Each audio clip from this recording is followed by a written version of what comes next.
The way I dress is really just to say I'm alive and I'm refusing to be dead in your world. Georgia O'Keeffe used to say, like, every day she would dress herself like a painting. And we're now going back into this thing which is all about control, all about the shutting down of sexuality, of originality and individuality, which is exactly what the world is craving right now. The pain has always been here, and the only way to heal it is to see it. The wound is the opening. The wound is the portal. And to resist the wound is to resist the way through. And I think a lot of this culture is about not feeling pain. And the truth of the matter is that is a disastrous path. It was too intense, too emotional, too political, too extreme. And then I realized, no, actually, you're not feeling enough. And to all the people who I went out with or lived with who didn't want to live in my shadow, I just say, you could have lived in my light. That was an option. But I'm not going to dim this down or shut this down or make me less emotional or make me less intense. No. So amazing to be here with you. I have to say, my daughter Lily, who I started StyleLikeU with, she's my partner. We've been doing this for 15 years. You and your daughter? That's so wonderful. Yeah, we started it together. Wow. We've been working side by side for 15 years, and she is so heartbroken that she can't be here because you are a hero to her. Oh. And she wanted me to tell you that, and that she and her whole generation of friends and all of them have been so impacted by you. Oh, well, we can make another time to meet. Tell her, like, I'd love to meet her. Yeah. So I first wanted to ask you, how are you feeling right now, just in general? That's a really hard question to answer Yes. because I think it's very hard for me to ever speak of my own personal reality outside the experience of the world around me. And I think we're in very, very, very treacherous territory. We're in a constitutional crisis. We're seeing the rise of we're in an authoritarian government verging on straight out fascism. How many things are we witnessing daily, whether it's the slaughter of babies in rubble in Gaza, or the disappearance and abduction of people on our streets, or the 26,000 children who have been separated from their parents who are languishing in attention centers, or transgender youth being absolutely threatened and terrified to exist. Big picture, it's hard to breathe. On the other hand, like, I've been doing this a long time, and we've got to fight. We've got to struggle. We've got to unite. We've got to find all the ways we can to rise and not let this happen to this country, because this country will impact the entire world. So I feel, it's gorgeous here today. The spring has finally come. The daffodils are out. The hyacinths are out. Their birds are just like, they're singing their song. And I think one of the things the earth keeps telling us when we're connected and one with her is that we're always being reborn. And Yes. I'm taking my lessons from her today. But I think all of us have to wake up. All of us have to take off our blinders, take off our denial, take off our privilege, take off whatever it is from keeping us from realizing what's happening. This is serious. Yes. I mean, I really feel you in every single way. I also am someone who is like 99% feelings. I've spent my entire life in fight or flight, and I find myself in this moment feeling like I can't be in fight or flight right now. Like I care so much about what's happening, but the best me cannot. My mission is to get out of fight or flight. My mission is to be the most regulated person I can possibly be, healed person, whole person, so that the response can be the most potent one. We're looking at the ultimate shadow, the ultimate darkness, and that's correlating with a certain awakening and a certain enlightenment and a certain awareness that we're having for the first time in terms of our own internal power and ability to change things, and how we do it this time is really going to matter. Does that make sense to you? I think it's what Carl Jung said about this century. We have to learn how to hold two existing thoughts at the same time. And I think for me, it's really keeping oneself educated and aware of what's going on. And then it's also like there's an energy and there's a darkness in this kind of the rise of the demented fathers, this patriarchy, this racist, white Yes. supremacist patriarchy. But there's also the rest of us who have a very different energy. And it's a question of how do we keep our own world intact while that world is going out of control. It's I feel like it's on the death knell. And they may Yes. and the death thing about, a dragon when they're going down, they can take you with them. So it's like it's Mm-hmm. a lot of energies right now. It's not turning off and being numb. It's not getting so swept up in that you become paralyzed. It's Right. and it's also doing what you can every minute. Like who can you help? Who's hurting? Who just lost their job? Who can you reach out to? Who can you support? Who can you bring a meal to? It's like that dailiness is the real critical stuff. Yeah, I think it's a humongous wake up call, like you said, or an earth shattering to the core wake up call. And I think part of that wake up call is the power of our own choices, just like what Mhm. you said, like how we are in every minute and the choices that we make all of the time, and all of that together is going to make a difference. And Yeah. and just what you said in terms of balancing, not being paralyzed and not being numb and disconnected, but that wholeness, like as a person. And it's just a really intense moment that way. I think to a large degree, what patriarchy has done has cauterized and cut off the tenderness and hearts of so many men, right? And so we're now living Hmm.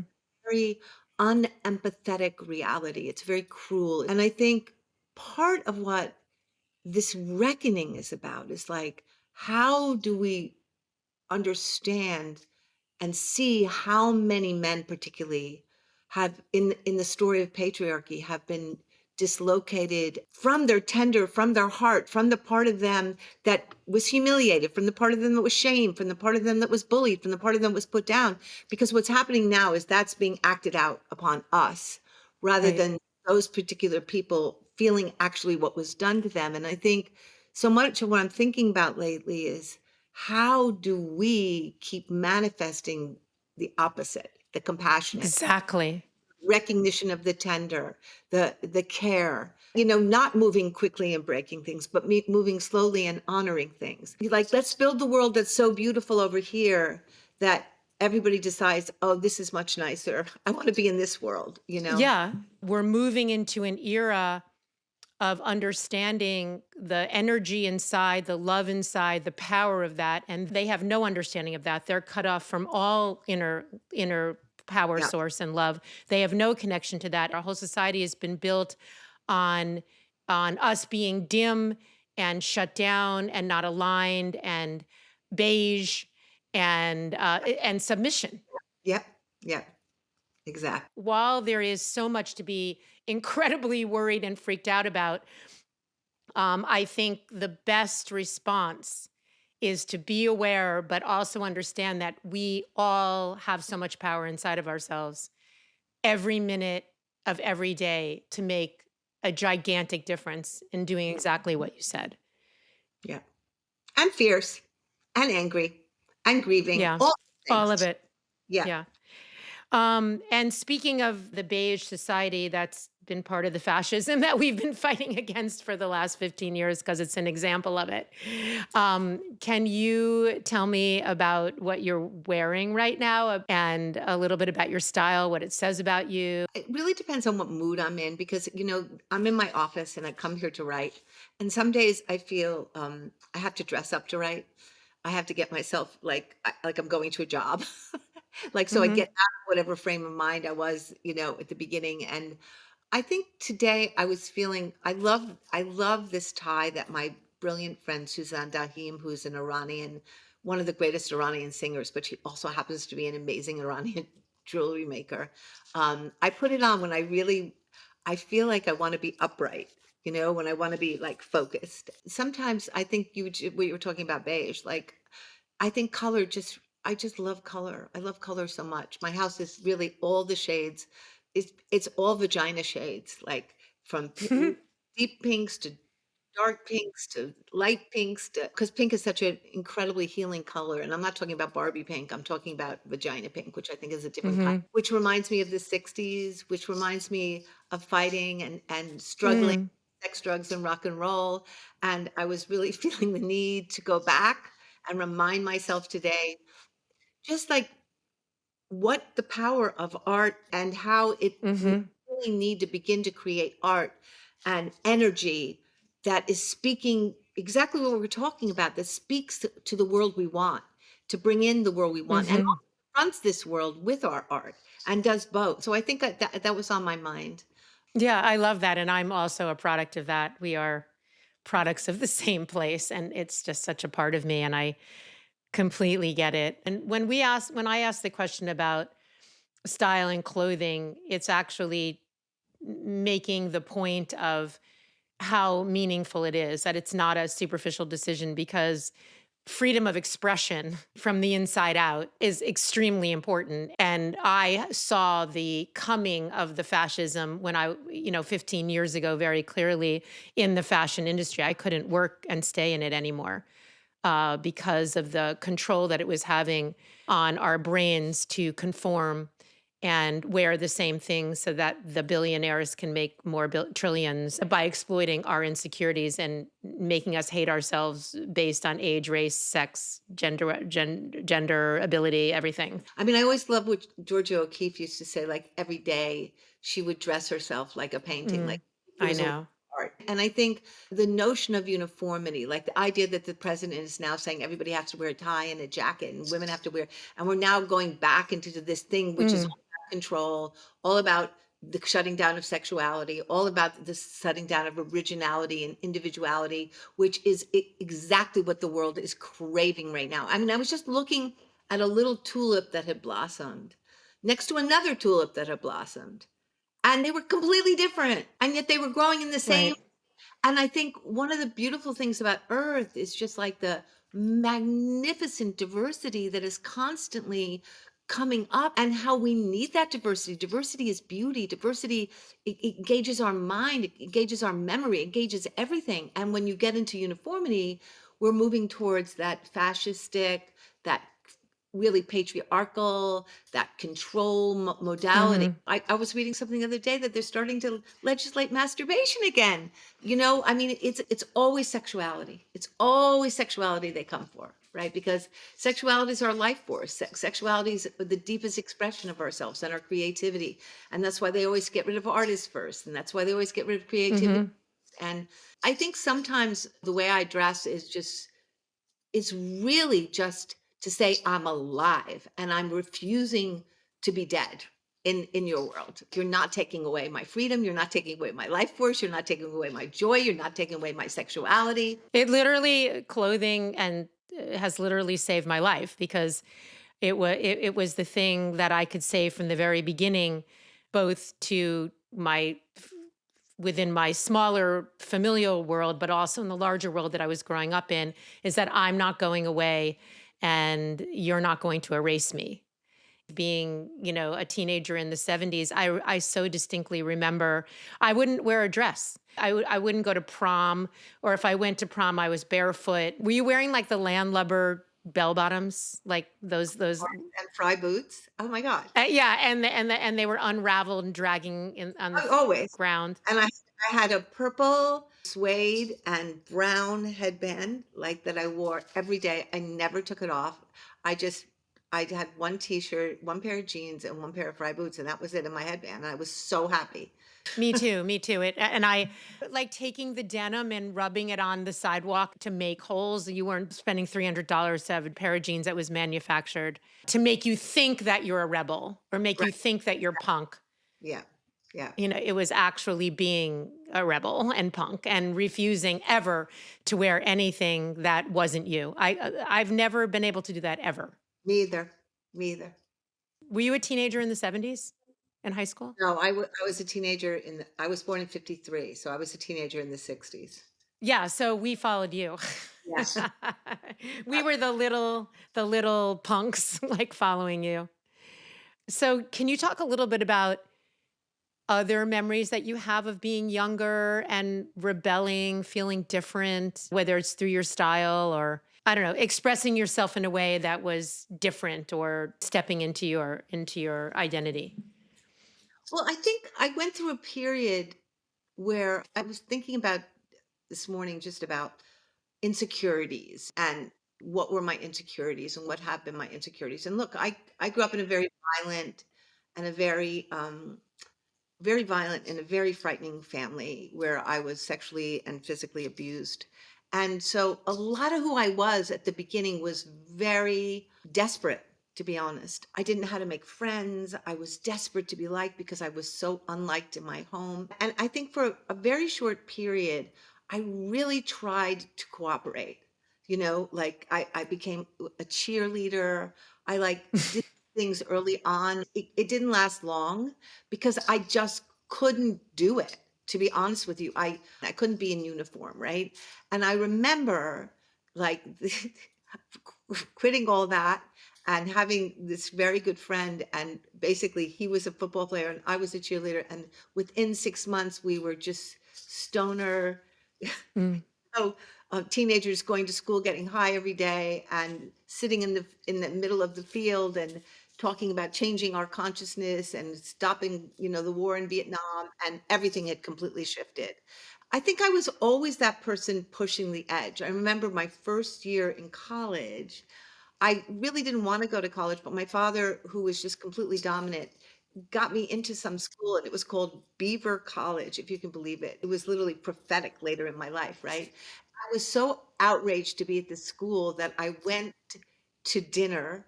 My friend painted me, and I went to dinner naked with just my breasts painted, right?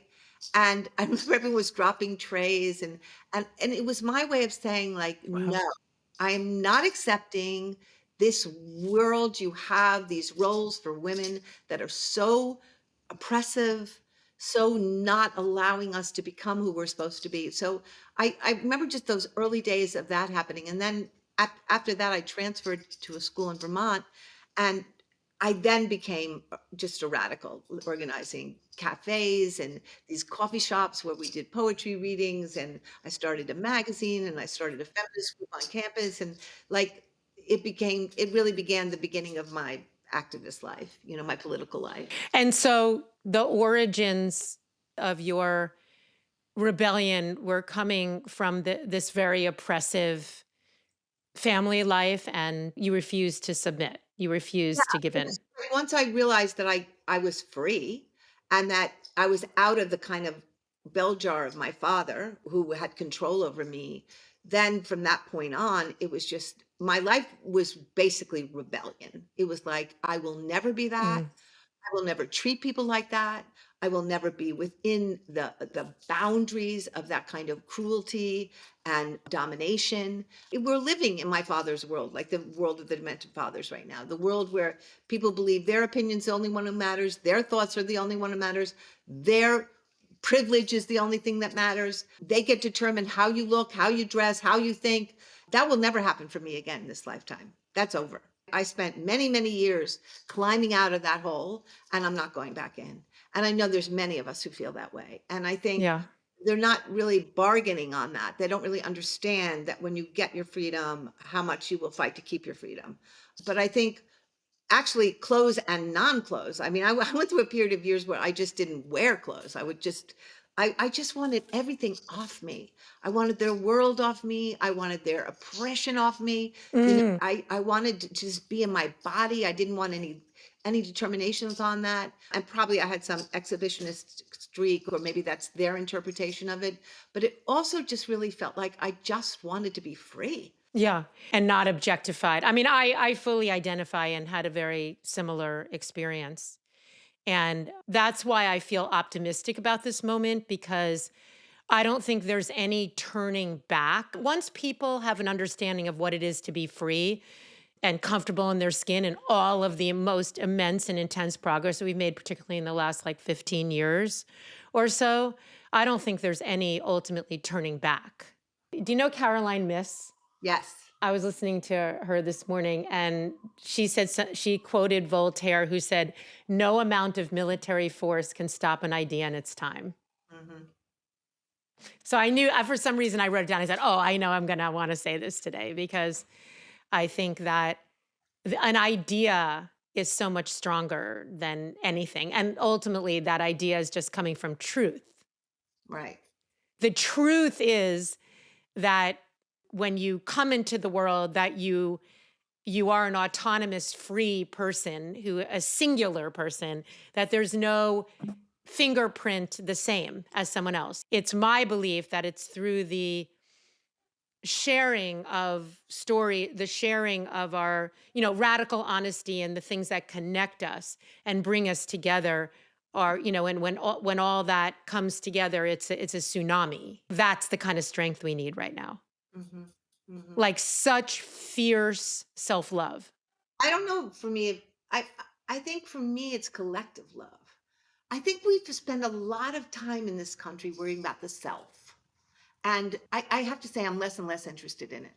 Like, what I care about is like, where do we converge in our collective solidarity for each other? That's where I find my love. Like, when I think of the 26,000 children who were separated from their Mm. parents and lying in detention, what can I do to make that better? When I think of the people who are being abducted without any due process, when I think of books that are being banned, what can I do to get books out? I mean, what I'm interested in is, where do I lose myself and connect with the earth and understand that there is no separation? Mhm. Where do I disappear that thing that is me, right? And blend into what is ostensibly we, right? Like, how do I keep finding myself in that? Because I think a lot of what capitalism wrought, right? And keeps bringing into the world is the I, the I, the I, the me. What am I going to do for me? How am I going to improve me? How am I going to make me better? And I think it's really created an incredibly isolated, lonely, competitive, self-seeking world, as opposed to saying, how do you improve the we? Your work is to improve the we. And I'm not saying we should go around the world hating ourselves, but like, my experience is, the way I've come to feel good about myself is by reaching out to help somebody else. The way I feel good about myself is writing something that moves people to change, and it's never separated from that. I don't know how to love me as me over here. Do you know what I mean? I feel like I'm part of this bigger story. And the more I can contribute to that story, and the more I can transform that story, the better I just feel in general. It just makes me feel better. Right. I completely agree with that. When I say self-love, I mean, from my own experience, is that I have had to find that inner connection to creation, and that's what's parented me. Nature, universe, love, that parented me. That has ultimately been the thing that has healed me and made me recognize that I'm a mirror to that. So when I say self-love, what I mean is that I am not the person that the capitalism and this patriarchal society has told me that I am. I am not too old. I am not too flat chested. I am good enough. Right. And I am enough with all of my flaws and supposed flaws. And I am enough with all of my shadows and struggles and all of those things. I am enough, and I am here for a reason, because Mhm. I don't think anybody is here for not a reason. Everybody has purpose, everybody is powerful, everybody is equally powerful that way. And that's what I mean by self-love. I mean a self-love that is connected to everything. And my own experience has been that when I have found that, then my capacity, that was when I started to be able to be the most powerful in terms of transforming my own pain and my own sense of disconnection and not enoughness. And as I healed that, I was then able to touch others Mhm. with my story, my pain, my honesty, so that they didn't feel lonely, they felt connected, and then and then others could understand the power that they have to then help others. So when I say self-love, I'm not saying it from a narcissistic No, I will me. understand your Yeah. work. Where do you find Where do you find meaning in your life? Where do you find purpose in your life? To me, anytime I've gone through serious periods of depression or sorrow or grief or, stage 4 cancer or whatever it's been, it's it's it's others. It's being in service to. It's being a Mm-hmm. part of. It's being that has made me okay. It's not thinking about myself. It's not working on myself. It's not focusing on myself. That has Mm-hmm. never been the thing that has gotten me better, right? What's gotten me better is the expansion of this, the expansion of me into this, into the bigger thing. Because I think part of what capitalism Mm-hmm. does is it shrinks us. It shrinks us by its Mm-hmm. very nature into a consumer unit, right? Into a Mm-hmm. that, and I think what we want to constantly doing Mm-hmm. by how we dress, by how we live, by how we act, by how is expand our consciousness, expand Mm-hmm. ability to feel, expand our ability to have empathy, expand it's expansion, and it's expanding our hearts. And I think Mm-hmm. what unfortunately capitalism did, I think, with a lot of the self-help movement is it capitalized on it, right? Mm-hmm. Turned Yes. into another piece of the consumer me culture. It's not an end game. It's a step on the process, right? The journey is to move to a place where you understand we are only here to serve each other and the mother. That is, for me, that's the only thing we're doing here. 100%. I agree with you 100%. It's ultimately just to find that you are so full and enough as is and have so much inside to create so much change and spread love, receive and give like a machine, like an organism, like a one living breathing organism. These are just tools. These are just you have to wake up little by little by little and just you have to start with where are you unconsciously shrinking.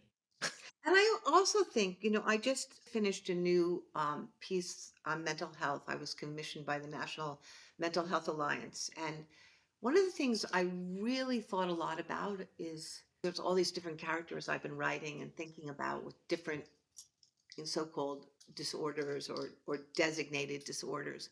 And what I'm realizing in every case that I wrote about, it's the disconnect and it's being exiled from community in one way or another that makes people sick. Hmm.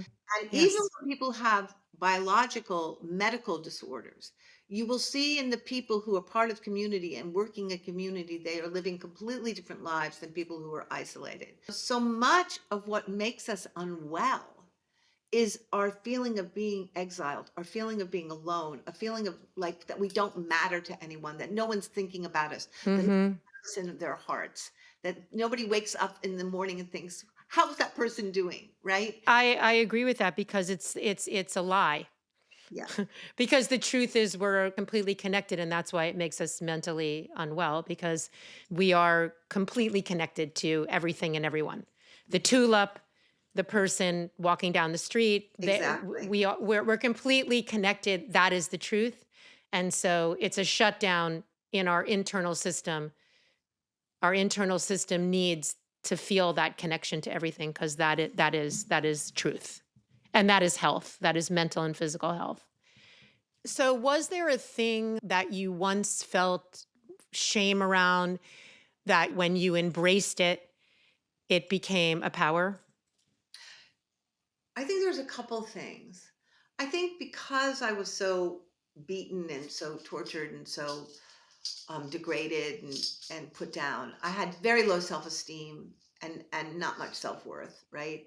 And it was very hard to live with so little self-worth. But in the long run, it really became such an advantage because it made me able to identify with all people who are marginalized, all people who are exiled, all people who don't feel they have the right to exist, all people who were put down for their color of their skin or their sexuality or their orientation, Mhm. or their gender or their whatever it was. And I think like it I was an outsider from the time I had consciousness. So I didn't ever even expect to be on the inside.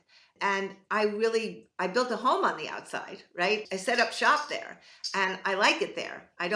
That's where I want to be. And I think the other thing I think I had a lot of shame around was how intensely I felt the world. I wrote a play called I'm an Emotional Teacher, like for teenage girls, because I felt like when I was younger, and it's still true, I'm a very porous person. I feel everything and I don't really have much defense against it. And there are people who do. So I had shame around the intensity with it. I felt things. I had shame around how Mm, much things meant to me and how much people meant to me. I had shame that I was too intense, too emotional, too mm. political, too extreme. I mean, too hysterical, all the words that got used. And then I realized, no, actually, you're not feeling enough. It took me years to understand, no, wait, you need to do the work to clear away that which is preventing you from feeling what is happening right here. And to all the people who I, went out with or lived with who, didn't want to live in my shadow, I just say, you could have lived in my light. That was an option. And I feel now like, come in. I am here. It's an invitation, but I'm not going to dim this down or shut this down or make me less emotional or make me less intense or say it's okay that thousands of babies are being blown up and living in the rubble and parents are carrying amputated bodies. No, no, I'm going to feel that. Because when we feel things, it leads us to act on things and it leads us to do things and it gives us courage and you're able to stand up in ways that you've never understood you could stand up before. This whole programming to teach us all how to shut off our hearts and disconnect from our heads from our hearts and not have our feelings is, to me, why we're here. Why we're here. It is the goal of patriarchy. And, Elon Musk said that empathy was the downfall of the Western civilization. And he means that. He doesn't feel for the 70,000 federal workers who just lost their job, who they called scum, who have devoted their lives to making the world better for Americans. He doesn't feel what those people feel. He doesn't feel what the mother of the man who gets dragged off to a prison in El Salvador, who doesn't even know why he's there, what that wife and children are feeling, losing their father and their husband. Like, no, he doesn't have to feel that. Well, we need to feel that. All of us need to feel that. And we need to feel more than we've ever felt before and not shut down those feelings, but direct those feelings in ways that serve and lift and help other people get courage and get protection. Oh my God. You literally just said exactly my own life. Hmm. I feel exactly the same way. I couldn't agree with you more. I was always too much, too passionate, too intense, too feeling. What's wrong with you? So, can you talk a little bit about your journey with dealing with this shame? I think so much of what happens, particularly to women, because we are so luminous, because we are so, we're just extraordinary and we're so life-giving and we're so relational. I think a lot of times like with my own father, he was so shut down and he had cut off so many of his own feelings, right? And had had so much trauma that was repressed, had such a veneer of charm and all those things that he was taught that men should do to move their way in the world. I think when he met me, his child, who was pure and authentic and open and joyful, and he just had no capacity to deal with it. Like, I mean, I think at first he was enamored, and then it was sexual because it had to become sexual because he didn't know what to do with it. And then after that, it was just to destroy it because it being there was just a reminder to him of what had already been cauterized or destroyed in himself. And I think for so long, we then start believing that something's wrong with us, like we're too much, or we did something, or we're the cause of it, because we're so generous in that we take on their pain. Like I know my father's feelings far better than my father ever did. I can tell you his melancholy. I can tell you his sorrow. I can tell you his grief because I was that porous being that all those feelings went into. And I think it wasn't until I began to be in relationships, like romantic relationships with people over a short period of time where I would see what they were drawn to, they actually wanted to eradicate. Like the thing that really made them fall in love with me or made them love me became the thing that they wanted to get away from because it was too much and because they were jealous of it and because they they didn't want to live my shadow and they didn't, and it just never occurred to them like, come along. Like I love you. Come be in the light. You don't have to make this about you being out of the light. Where I love you. And I think I reached a point where I just suddenly went, I will never do this to myself again. I will never make myself feel like I have to stop breathing or stop expanding or stop being or stop writing or stop telling the truth or stop anything to make somebody else okay with that because first of all they were never okay with it. It never works. They just demand more and more and more as you go along, right? You know, first you take her arms, then you take her legs, then you take her ears. But the other thing is like I want whatever light I have. I want whatever love that is in me to help and expand and help other people love better and help other people love bigger and help other people know that they have a right to be fully and openly and authentically here. And I think you can't do that if you're living in deprivation circumstances. You can't do that if you're fighting off the person who supposedly loves you the most in the world. I just can't do that anymore. And to be honest with you, I've been alone for 15 years in the sense that I haven't been in that kind of relationship and they've been the happiest years of my life. I'm free. I'm free. And I live in a compound in like kind of like a small commune with amazing people, and we take care of each other. But we also have our spaces where we're completely alone, and it suits me. I never wanted to be monogamous. I just never bought that. I never wanted to be in that, you know, nuclear, the word is so perfect, that nuclear family where you're just eating yourselves all day. And you know, I wanted to be myself in community, and I wanted to be alone with my own drives, with my own time, with my own whatever it is.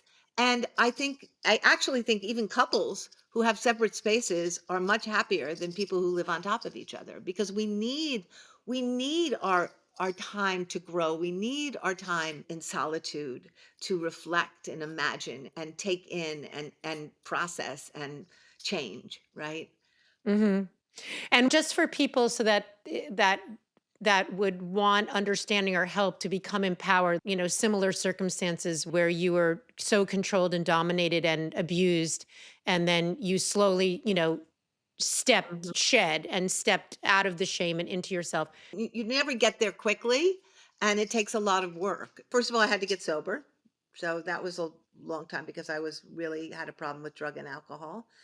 Then I had to really begin to investigate, what did I want? What did I want my life to be? Like what was my vision of the work I wanted to do in this world that could hopefully have some impact and influence and change things around me.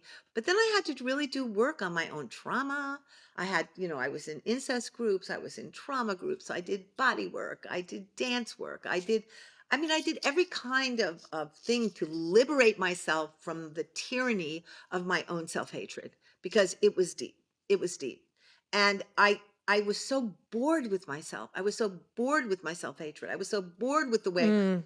eating myself alive because I all those interdects of my father hating me and calling me stupid, and they were just in me. I had to like purge them. And then I think it was really plant medicine that really took me the last step because a lot of stuff I had worked on in therapy, some had been experiential, some had been physical, some had been verbal, but the metaphysical and the mystical is when I really began to understand my connection to the mother and my Mhm. understand that I was here to serve her, pure and simple. Like, and once that happened, I feel I got well.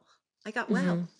well now. That's not to say I don't have moments when I slip back or moments when I feel in the deepest, deepest grief, but the torture of Mm. unrelenting self-hatred has absolutely lifted. And one other thing that I did, which was one of the more important things I did, for many years, I just thought my father was going to apologize to me when he was living. And I waited and I just waited for that apology. I kept thinking the phone's going to ring. He's going to get it, Mm, come to consciousness. He's going to see what he did to me. He's going to take response. And he died. And that never happened. And then even after his death, I would find myself unconsciously going to the mailbox, thinking there was going to be a letter from him apologizing. So I finally decided I was going to write the letter for him and write the apology to myself and say all the things to me I needed him to say and I needed to hear. And I spent 9 months writing this book, which was excruciatingly painful, but it was incredible because the minute I started to write it, my father came. He really came. And I swear we wrote that book together from the realm he was in and from this realm here. And I really began to understand my father, not justify him, but understand him. Because what that understanding led to was the realization that what he did had nothing to do with me. It had nothing to do with me. right. I was just the person standing in the face, in the path of my father's trauma laden cruelty, right? And violence. And I think for me, at the end of that book, the last line of that book is "Old man, be gone." And I don't know if he wrote it or I wrote it, but like at the end of Peter Pan, when Tinkerbell goes, shh, my father literally went, shh. And I no longer had rancor toward my father or bitterness or a desire for revenge. There was nothing. It was done. And so much of my life up until that point, I had been living his narrative, even in reacting to him and proving Right. him and showing him and blah, blah, blah. Gone, gone. And so that's when I renamed myself because I realized that he wasn't for me. He didn't live for me. He didn't want my best interest. And I wanted a name that had my best interest. And I realized the minute I renamed myself, it was like I moved into the next story of my life that I was creating, that I didn't know what it was going to be. I was lost for a year because so much of the modus operandus of my life was in response to my father, right? And without that gone, I was like, who am I? What's my identity? I'm his victim. I'm a rebel against him. I'm this against him. Like, and suddenly I'm not in my father's world anymore. I'm in the mother's world, and it's a very, very different story. And it's a much better story because it's not about me fighting my way out of domination and oppression. It's about creating for. It's about making something out of nothing, which is magic, right? It's about magic. It's about magic. And I really highly recommend if you have like a desire to get an apology and you can't get it, to really write the apology to yourself from that person. Do it with a therapist, do it with a friend, do it with support because it is intense, but it's unbelievably liberating. It's unbelievably liberating. And I think my father's gone.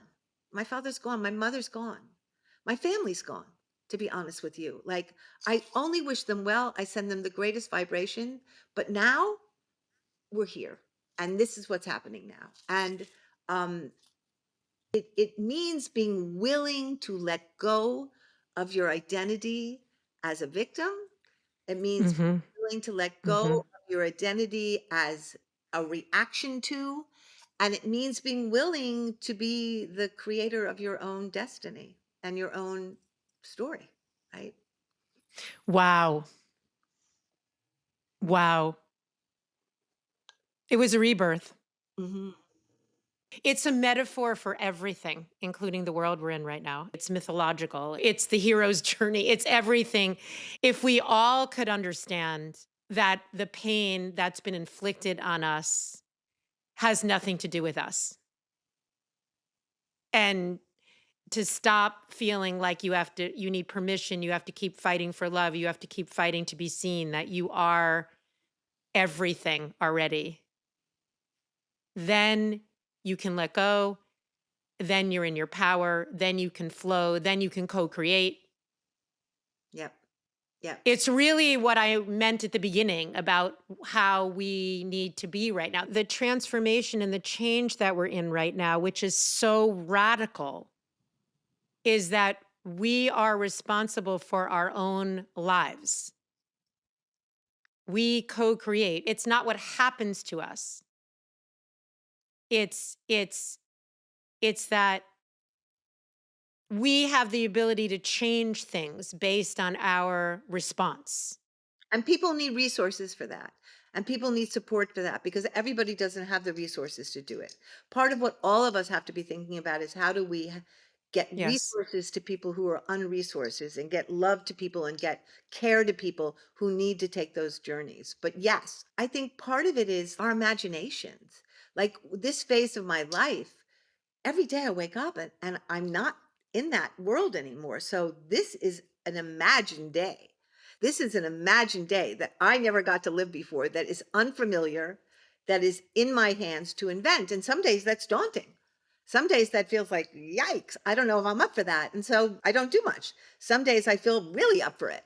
And I think part of it is we've all been programmed, right, to many of us, let's say, have been humiliated, shamed, battered, hurt, raped, done in by patriarchy, right? And so that chip has been installed in us to either come to terms with that and deal with what happened to us and go through the grief and go through the pain so you come out the other side, or you ally with the perpetrator so you don't have to feel it, right? And often if you're a child and you're getting beaten up every day and you have no one to express your feelings to and you have no outlet, you will often be the person who becomes the perpetrator. You will ally yourself with that perpetrator, which is why we have so many people in this country, Mhm. in my opinion, who voted for Trump. I have to believe they see themselves in Trump. They had the same experience as Trump, like they were abused, they were shamed, they were. Victims. So this feels very familiar. And there's always the hope that if they behave well enough and they do good and they support him, that he will change. And to my mind, my experience is unless you really, really, really want to change, you will not change. And people who have power really are not driven to change because they have power. So I am not spending my time any longer investing in helping those people change. I am spending my time helping the people who want to change and loving them and supporting the people who are doing the work, opening our imagination, artists and poets and writers and filmmakers and Mhm. who are expanding what we're doing because that's where, it's books that brought me to conscious. It was reading Virginia Woolf. It was, I can go down the list. Music, rock and roll, Rock and roll. sex, drugs, and rock and roll, as you said. Exactly. That's what did it. So like, Yeah. that's the frontier on which we are being reborn. It is because that's the feminine, open, aligned, instead of this hard, trying too hard, beating down, gripping, controlling that we've been under. Yeah. And just back to this, this self-love thing or whatever you want to call it. It sounds so trite, self-love. I don't mean it that way. What I mean is that it's just understanding that you are not that person that you have been told or made to believe that you are. Yeah. That's all. It's just Yeah. not that. It's that you are this infinitely powerful, creative, whole person with enormous love and self-worth that has so much power to take that and to transform the world around you and create the kind of world that you want to live in. When you don't feel that power inside, then you're just going to break everything outside and you will not stop. War and violence and destruction and cycles of it will not stop because you're trying to get something that you can't get. I was reading Alice Miller. She has an amazing book called For Your Own Good, where she really analyzes Hitler. And she just goes into his childhood, and it's so amazing. But one of the things she says is no matter how many people Hitler annihilated, he couldn't annihilate his father. He couldn't get rid of him because he never dealt with what had really happened to him. He was really abused. And I'm not justifying, oh my Mhm. God. But I think we have to understand why. Yes, That's what I really learned from the apology. Like, for who's sure. my father? What happened in his history? What went into him that made him the kind of person who could have raped and almost killed his own daughter? Like, what happened? And I think part of it Absolutely. is looking at the seeds of this violence and the origin of this violence and knowing Yes. that there is something we can do to change it. It's a matter of will, and it's a matter of what matrix are we living in? Like, what paradigm are we a Yeah. part of? You And change your own energy. yeah, You get out from the victimhood. You yeah. get out from it allowing it to make you think that you're beige and dim and shrinking and that you're a nothing. You get out of that. And yeah. And part of the way to get out of that is is going to the world of the earth. Because one of the things Mhm. I learn every day I is there agree. is not a creature on this earth that the mother doesn't love. There is not a creature on this earth Right. that was not created in specificity and wonder.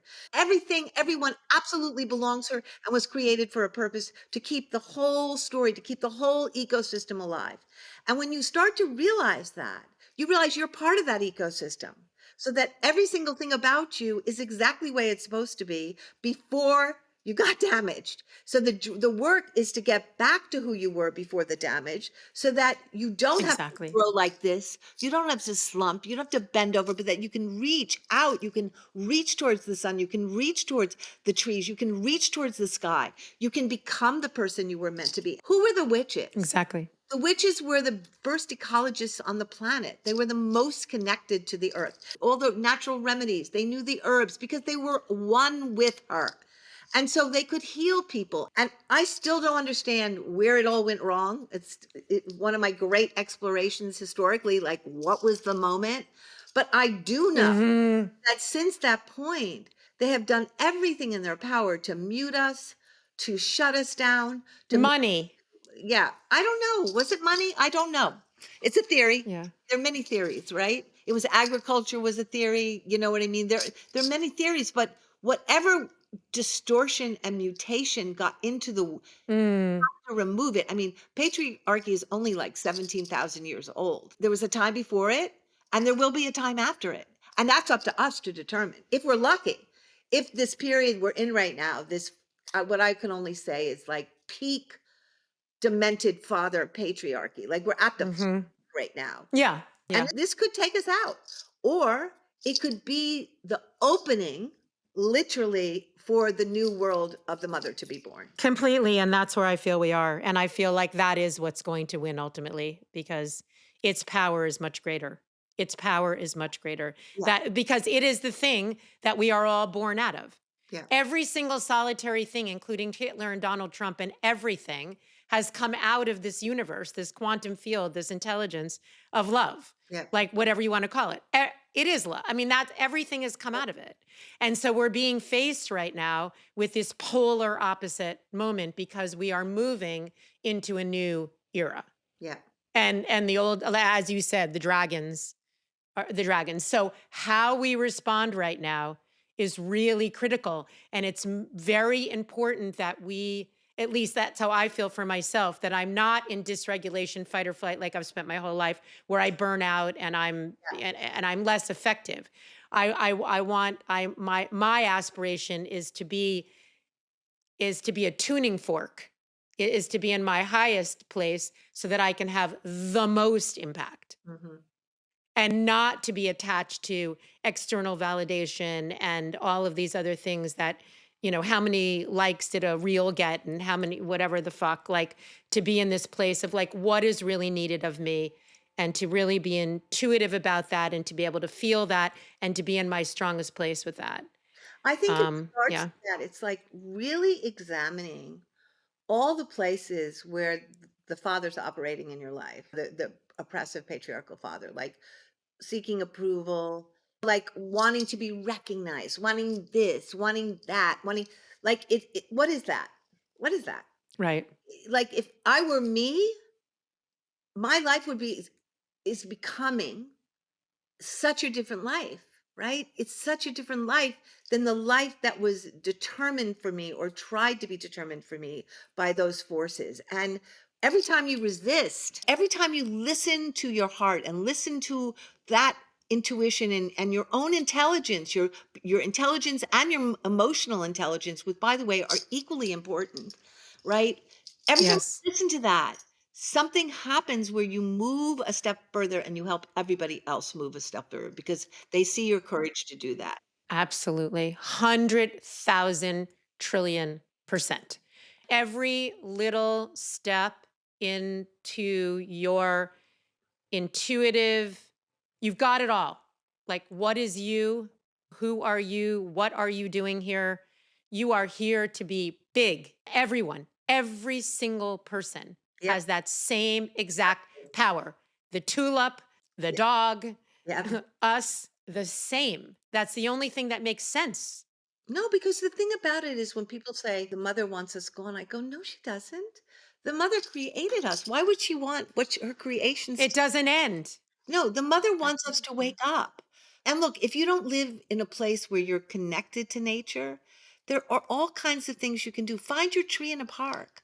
Go and sit and lean against that tree twice a day and ask to get the downloads that that tree wants to give you. Hmm. Like I have a little earthship in the back. I call it my earthship. It's built for me by the people I live with. And I go and I sit in it twice a day and I try to just lose myself into her.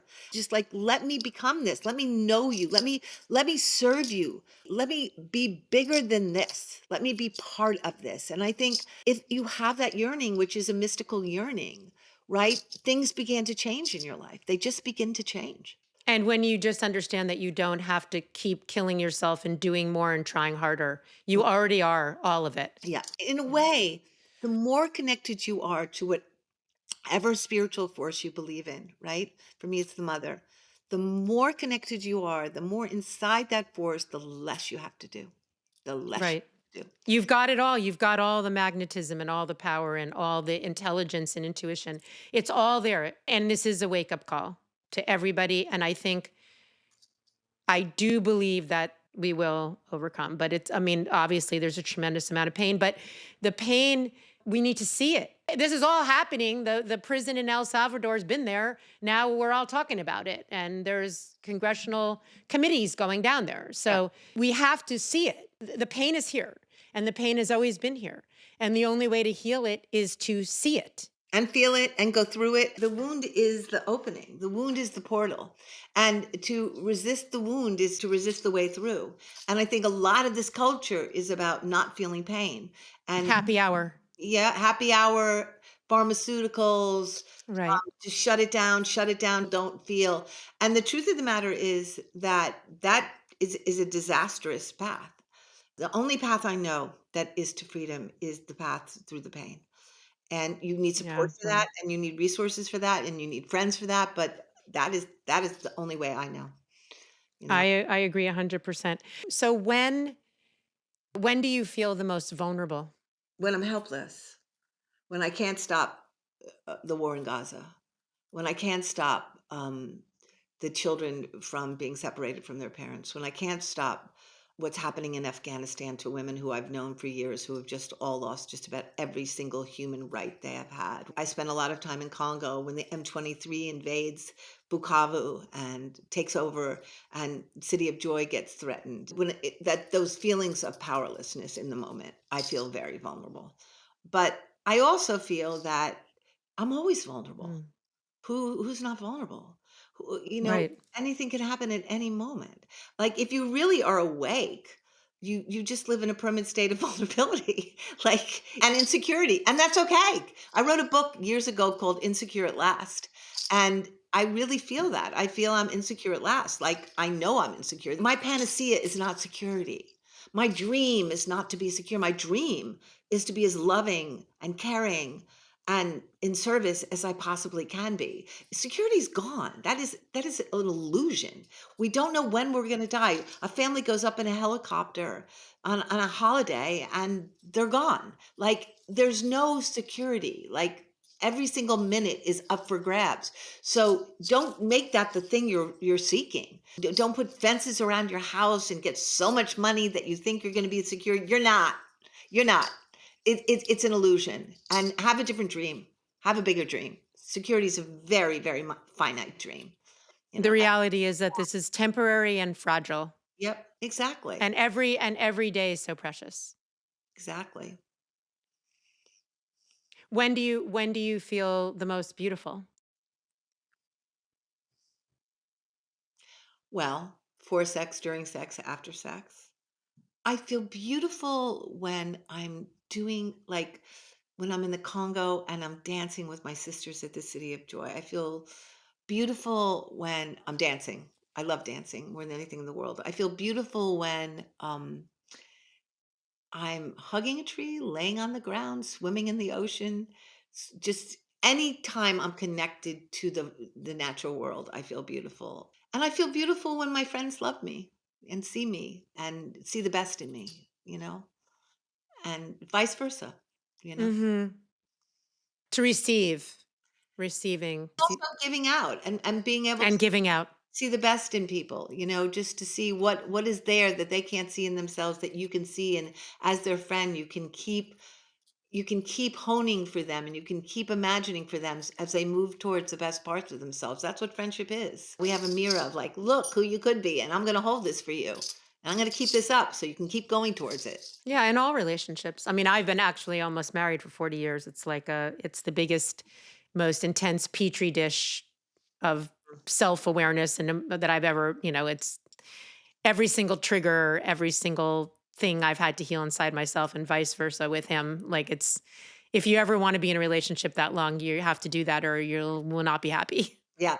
Um, you had mentioned in feeling beautiful related to sex. Was that a bit of a journey for you, considering what you've been through, like to be comfortable with intimacy and sex and your body and everything? I think anybody who's been abused has gone through so many different stages around intimacy and sexuality. For so long I was just like being driven by whatever the trauma was that was operating and pushing me into the kind of sexual situations. And I don't really regret any of it. It was all really kind of amazing, but I don't think I was in my Mhm. body for it. I think I was way up here observing it. And then I think there has been the period of years where I feel I've been much more in my body and much more able to receive and much more able to give and much more present to what was happening. I think all forms of sexuality, whether it's masturbation, whether it's, sex with other people, it's so important for you to feel the capacity of your body to have pleasure, to have orgasm, to have connection with the divine. Because for me, masturbation is the highest form of prayer. It's like when we really, Mhm. really connect with the divine. And to Mhm. know that your body, like the tip of your clitoris, is the tip of the divine, as far as I'm concerned. It's like Mm. that pleasure was Mm. installed.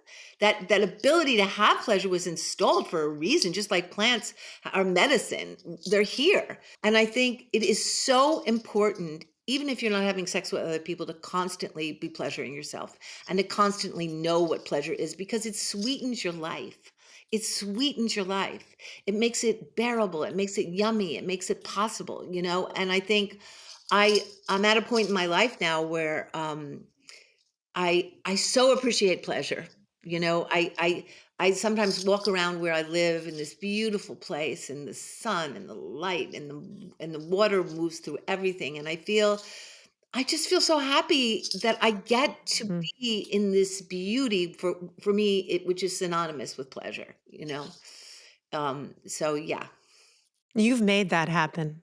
Well, it's like if enough happens to you in your life, you eventually do get it, right? 15 years ago, I had really bad cancer, and I had like 7 organs removed, and a lot happened, and my body got completely rejiggered, and I lived, and I was able to live. And so no matter what happens in my life, I have profound gratitude, because if I had lived in the Congo, I wouldn't have lived. I wouldn't have had access to the kind of medicine that I had here. And I feel it was a real, real privilege, and it was a real, real gift to live. And it's up to me now to make something of that and to do something with that. But I don't take it lightly. I don't take it lightly. And you always have from the get-go. You've been like, I'm here and I'm not going to obey, like from the beginning, Oh yeah. let alone. Look, everybody survives the way they survive. I had brothers and sisters who didn't have the same techniques as me. They they disappeared. And let's put it this way, everybody deals with violence the way they deal with it. And everything is acceptable, and there's no judgment, Mhm. because we survive the way our own Yeah. particular, but only way I could survive was by just resisting, even if it meant that I got beat up more, because I knew I had to keep this intact. I knew the minute I gave up this, I would go mad and they would just cart me off.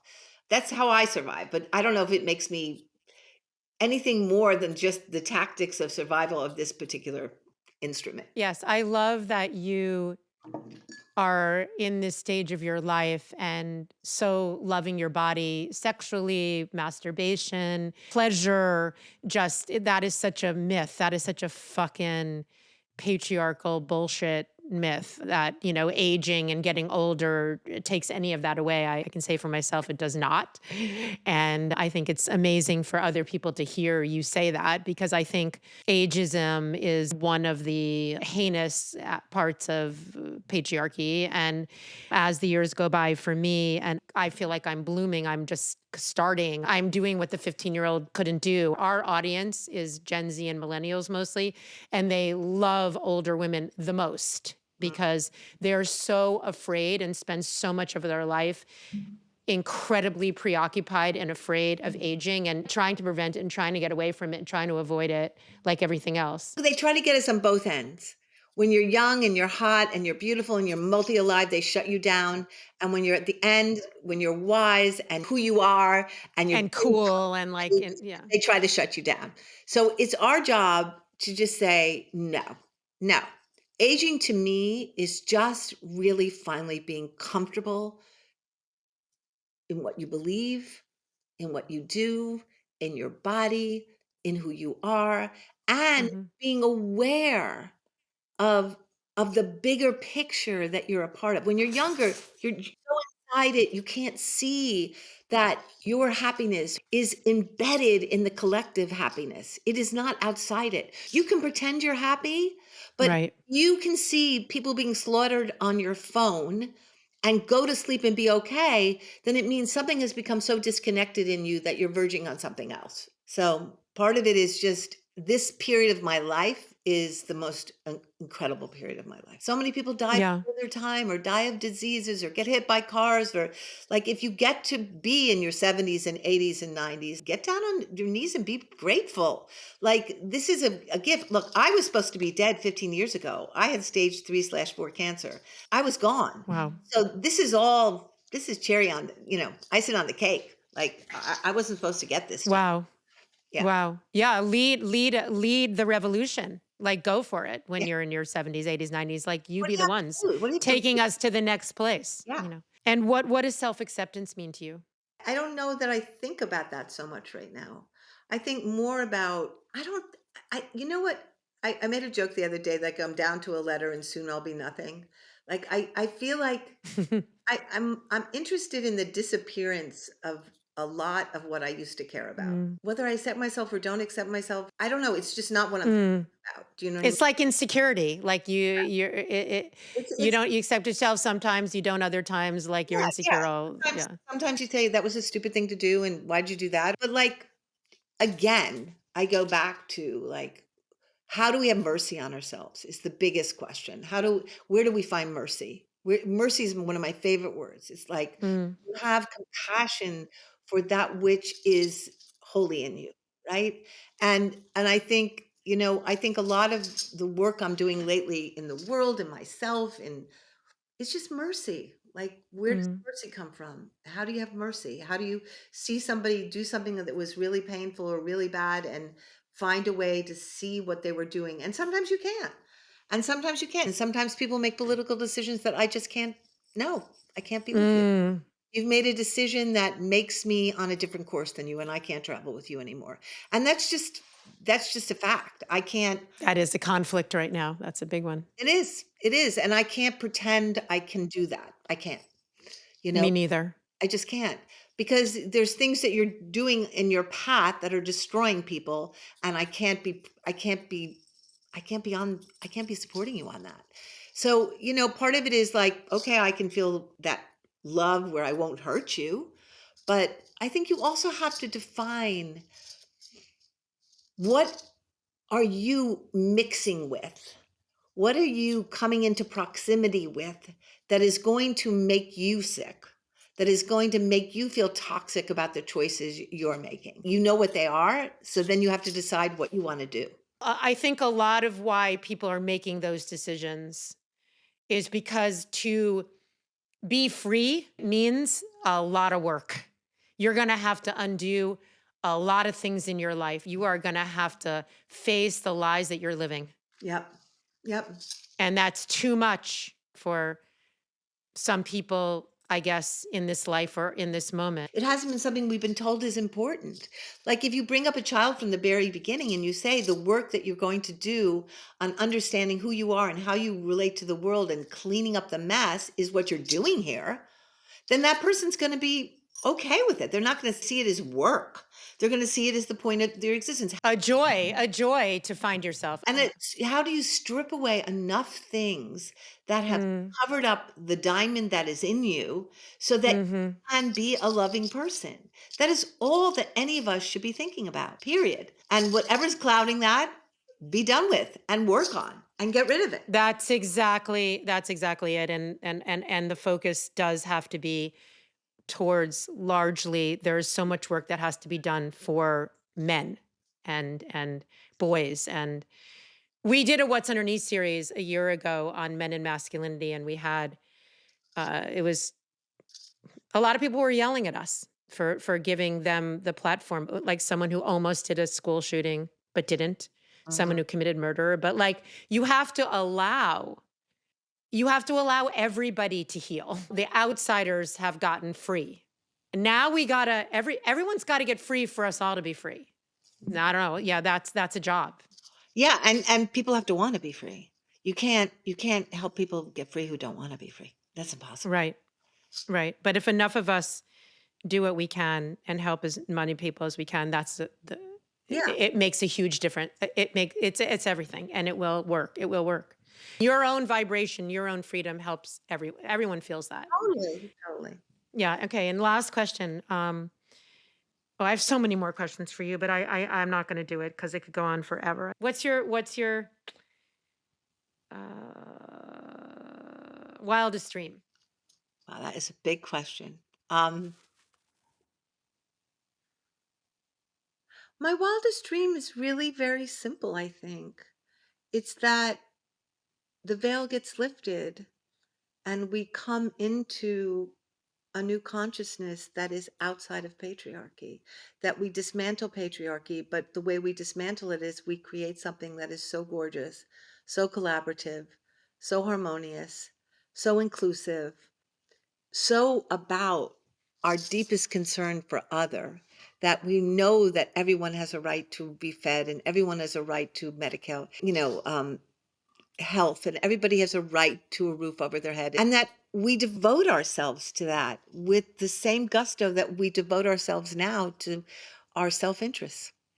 And that if that were to reverse, Hmm. we were actually to step out of ourselves, to understand that by through that devotion to protecting our earth and loving our waters and healing our forests and doing all the things that are life-giving, we would be so full of life because everybody would be benefiting.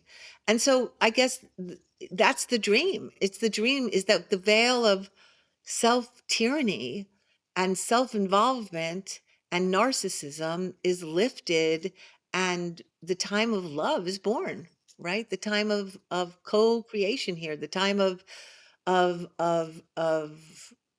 the ending of all the otherings, the ending of racism and misogyny and transphobia and homophobia and treating people like they're migrants and understanding that everybody is traveling to find a better life and a safer life and a better world so that they are welcomed and we find a way to make them welcome and we don't objectify people's suffering and criminalize people's suffering and we don't lock And weaponize, and weaponize weaponize. people's suffering and we don't lock people up and throw them away when they do terrible things, but we look at why that happened and we help them unpack it and work on it so that they can be free and be different kinds of people. That there's no more hardening, there's no more shutting down, there's no more black holes, there's no more disappearance, there's no more cruelty. Like that just wouldn't be possible because love would be so strong you could never do that.